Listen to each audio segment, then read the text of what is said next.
زیادہ مشکل موقع وہ ہوتا ہے جب لوگ ہمیں ستاتے ہیں، جب لوگ ہمیں تکلیف دیتے ہیں۔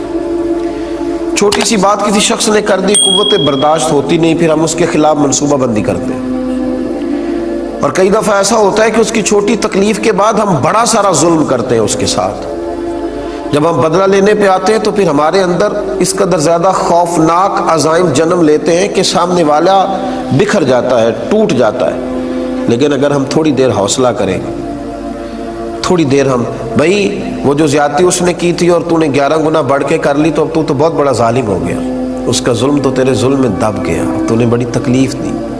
اب وہاں اگر تو صبر کر جاتا، اگر تو احتیاط کر لیتا، تھوڑی دیر احساس کرتا، تو پھر تجھے خیال ہوتا کہ اس نے ظلم کیا ہے تو پھر قیامت کے دن اللہ مجھے بدلہ بھی عطا کر دے گا۔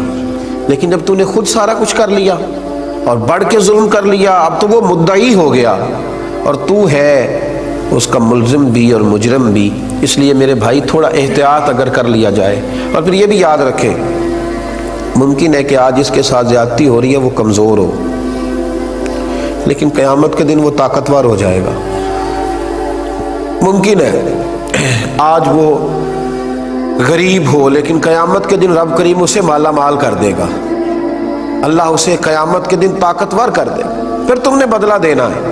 میرے نبی کریم صلی اللہ تعالی علیہ وآلہ وسلم نے ارشاد فرمایا کہ اگر میرے مومن نے کسی ذمی کافر پر بھی ظلم کیا، مسلمانوں کی حکومت میں مسلمانوں کو ٹیکس دے کر جزیہ دے کے رہتا تھا کافر، حکومت چونکہ مسلمانوں کی تھی اور مسلمانوں نے اس ذمی کافر پر ظلم کیا، نبی پاک صلی اللہ علیہ وسلم فرماتے ہیں میں قیامت کے دن اس ذمی کے ساتھ کھڑا ہو کے اللہ کی بارگاہ میں اپنے امتی پر مقدمہ کروں گا، میں مقدمہ کروں گا اس مسلمان پر، اس ذمی کے ساتھ کھڑا ہو کے، کیوں اس نے زیادتی کی، ظلم کی تو تمہیں کافر ذمی کے ساتھ بھی اجازت نہیں ہے، بجائے اس کے کہ اپنوں کے ساتھ ظلم کرو۔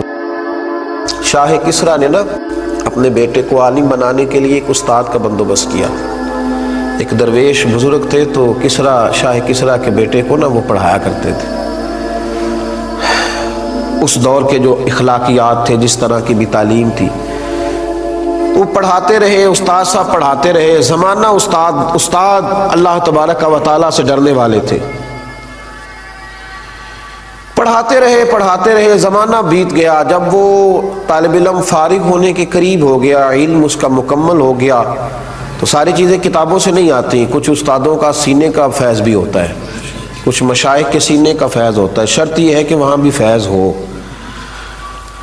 سینے کا فیض بھی ہوتا ہے۔ تو بزرگوں نے کیا کیا کہ اس شہزادے کو، چونکہ بادشاہ کا بیٹا تھا، شہزادہ تھا، تو اس شہزادے کو ایک دن جب وہ فارغ ہو گیا نا تعلیم سے، تو اس کو بلایا اور بلا کے کمرے کے اندر بند کیا، اندر سے دروازہ لگایا، پھر ہاتھ میں درہ پکڑا، زور زور سے اس کی پشت پر درے مارنے شروع کی، اتنے درے مارے کہ وجود پر نشان پڑ گئے، سخت تکلیف اس کو ہوئی، اذیت کا شکار ہو گیا، اور جب بہت زیادہ اسے مار پیٹ لیا، وہ پوچھتا رہا میری غلطی، آپ کیوں مجھے مار رہے ہیں؟ تو کہا کوئی غلطی نہیں۔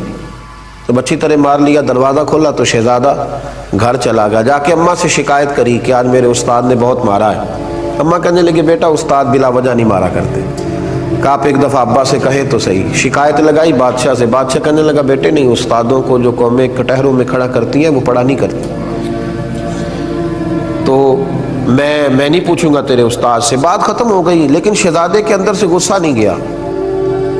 ایک وقت ایسا آیا، ایک زمانہ ایسا آیا کہ بادشاہ انتقال کر گیا تو شہزادہ حکمران بن گیا۔ اس واقعے کو 35 سال بیت گئے جب استاد نے مارا تھا۔ اب وہ شہزادہ حکمران بنا تو اس نے سب سے پہلا حکم یہ جاری کیا کہ ذرا میرے استاد جی کو تو بلایا جائے، پہلی حکومت، پہلا دن اور پہلا آرڈر، ذرا استاد کو بلاؤ۔ استاد بھی بوڑھے ہو گئے، لاٹھی پہ جھکے ہوئے، بھویں سفید ہو کے جھک گئی۔ استاد پہنچے، بادشاہ سلامت کے سامنے کھڑے ہوئے تو کہنے لگا بزرگوں، بوڑھے بھی آپ ہو گئے ہیں، کمزور بھی ہو گئے ہیں، پر آپ نے ناجائز مارا تھا تو میری تکلیف نہیں گئی، 35 سال بیت گئے، میں اس وقت بے بس تھا، کچھ کر نہیں سکتا تھا، آج طاقتور ہوا ہوں، بتائیے کیوں مارا تھا، کس سبب سے آپ نے مجھے مارا؟ تو استادوں نے یوں آنکھ اٹھائی، بوڑھے ہو گئے تھے، اور کہنے لگے بیٹے یہ جو آج دن آیا ہے نا، اسی دن کے لیے میں نے تجھے مارا تھا، یہ آج جو تو نے بلا لیا نا، اسی دن کے لیے مارا تھا۔ کہا حضرت وہ کس طرح؟ آپ فرمانے لگے کتنی دیر ہو گئی تجھے مار کھائے ہوئے؟ کہا 35 سال۔ تو فرمایا درد نہیں نہ بھولا؟ کہا حضور نہیں۔ فرمایا اسی دن کے لیے مارا تھا کہ ایک دن تو حکمران بنے گا، یاد رکھنا، اگر تجھے 35 سال جو تیرے اوپر ظلم ہوا، ناجائز مار پڑی، وہ تجھے نہیں نا 35 سال میں بھولی، تو غریبوں کو بھی قیامت تک ظلم نہیں بھولیں گے۔